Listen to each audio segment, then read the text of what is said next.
एक दिन नदी के तीरे जात रहानी धीरे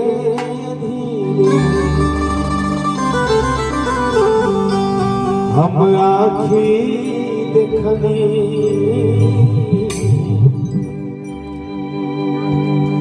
हम आँखी